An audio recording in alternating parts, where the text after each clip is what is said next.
ಪಂಚಪಾಂಡವರು. ಇವರಲ್ಲಿ ಮೂರನೆಯವನಾಗಿ ಜನಿಸಿದವನು ಅರ್ಜುನ. ಈ ಅರ್ಜುನನ ಮೊಮ್ಮಗನಾದ ಜನಮೇಜ ರಾಜ ಸ್ಥಾಪಿಸಿದ ದೇವಾಲಯವೇ ಈ ಕದರಮಂಡಲಗಿಯ ಕಾಂತೇಶ ಸ್ವಾಮಿಯ ದೇವಾಲಯ.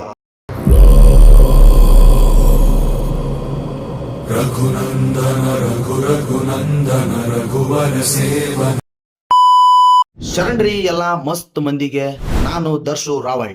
ಶ್ರಾವಣ ಮಾಸದ ಮೊದಲ ಶನಿವಾರದಿಂದ ಹಿಡ್ಕೊಂಡು ಕೊನೆ ಶನಿವಾರದವರೆಗೂ ಸಾವಿರಾರು ಭಕ್ತರು ಪಾದಯಾತ್ರೆಗೆ ಹೋಗುವ ಹಾವೇರಿ ಜಿಲ್ಲಾ ಬ್ಯಾಡಗಿ ತಾಲೂಕು ಕದರಮಂಡಲಿಗೆಯ ಇತಿಹಾಸ ತಿಳಿಸಕ್ಕಂತ ನಾನ್ ನಿಮಗೆಲ್ಲ ಕದರಮಂಡಲಿಗೆ ಪಾದಯಾತ್ರೆ ಮುಖಾಂತರ ಕರ್ಕೊಂಡು ಹೊಂಟನಿ. ಬರ್ರಿ ಹಂಗಂದ್ರ ಹೋಗಿ ಅಲ್ಲಿ ಇತಿಹಾಸ ತಿಳ್ಕೊಂಬರೋಣ.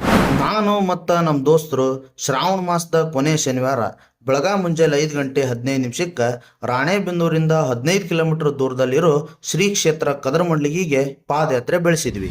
ಕೆಲವೊಂದಿಷ್ಟು ಪುರಾಣಗಳ ಪ್ರಕಾರ ಕದರಮಂಡಲಗಿ ಅಂತಂದ್ರ ಪ್ರಕಾಶಮಾನವಾದ ಕಿರಣಗಳ ಸ್ಥಳ ಅಂತಂದು ಇದರ ಅರ್ಥ.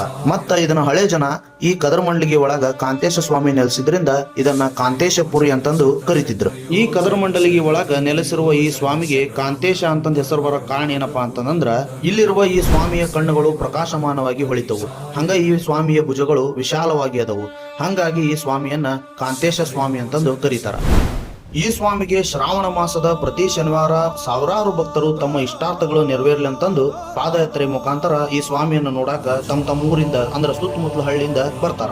ಆಮೇಲೆ ಈ ಸ್ವಾಮಿಗೆ ಪಾದಯಾತ್ರೆಗೆ ಬರುವ ಏನ್ ದಾರಿ ಇರ್ತತಲ್ಲ ಆ ದಾರಿ ಒಳಗ ಅಲ್ಲಿರುವ ಕೆಲವೊಂದಿಷ್ಟು ಭಕ್ತರು ಹಣ್ಣು ಹಂಪಲು ಸಿಹಿ ತಿಂಡಿಗಳು ರಸಾಯನ ಮತ್ತು ನಾಷ್ಟಾದಂತಹ ವ್ಯವಸ್ಥೆಗಳನ್ನ ಅಲ್ಲಿನ ಭಕ್ತರುಗಳೇ ಮಾಡಿರ್ತಾರ. ನಾವು ಕೂಡ ರಾಣೆಬೆನ್ನೂರಿಂದ ಹಳೆ ಹುಲಿಹಳ್ಳಿ ಹೊಸ ಹುಲಿಹಳ್ಳಿ ಅಸುಂಡಿ ಮುಖಾಂತರ ಕದರಮಂಡಲಿಗೆ ಪಾದಯಾತ್ರೆ ಮಾಡ್ಕೊಂತ ಬಂದ್ವಿ.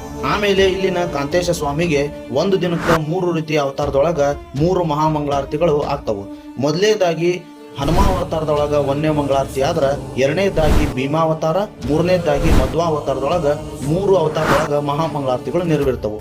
ಈ 3 ಅವತಾರಗಳು 3 ಯುಗಗಳ ಪ್ರತೀಕವಾಗಿವೆ ಅಂತಂದು ಇಲ್ಲಿನ ವಾಡಿಕೆ ಐತಿ. ಶ್ರೀ ಕಾಂತೇಶ ಸ್ವಾಮಿಗೆ ಪ್ರತಿ ಶನಿವಾರದಂದು ವಿಶೇಷವಾಗಿ ಕುಂಕುಮ ಪೂಜೆ ಮತ್ತು ಅಮಾಸೆ ದಿವಸ ಬೆಳ್ಳಿ ಕವಚವನ್ನು ಧರಿಸಿ ಪೂಜೆಯನ್ನ ಸಲ್ಲಿಸ್ತಾರ. ಈ ಕದರಮಂಡಲಿಗೆಯ ಇನ್ನೊಂದು ವಿಶೇಷತೆ ಏನಪ್ಪಾ ಅಂತಂದ್ರ ಇಲ್ಲಿ ಪಾದರಕ್ಷೆಗಳನ್ನಿಟ್ಟು ಪೂಜೆ ಮಾಡ್ತಾರ. ಈಗೇ ನೀವು ನೋಡಾಕತ್ತಿರಲ್ಲ ಈ ದೊಡ್ಡ ದೊಡ್ಡ ಪಾದರಕ್ಷೆಗಳು ಸಾಕ್ಷಾತ್ ಶ್ರೀ ಕಾಂತೇಶ ಸ್ವಾಮಿಯೇ ಧರಿಸಿ ಈ ಊರನ್ನ ಕಾಯ್ತಾನ ಅನ್ನೋದು ಇಲ್ಲಿಯ ಜನರ ನಂಬಿಕೆ ಐತಿ.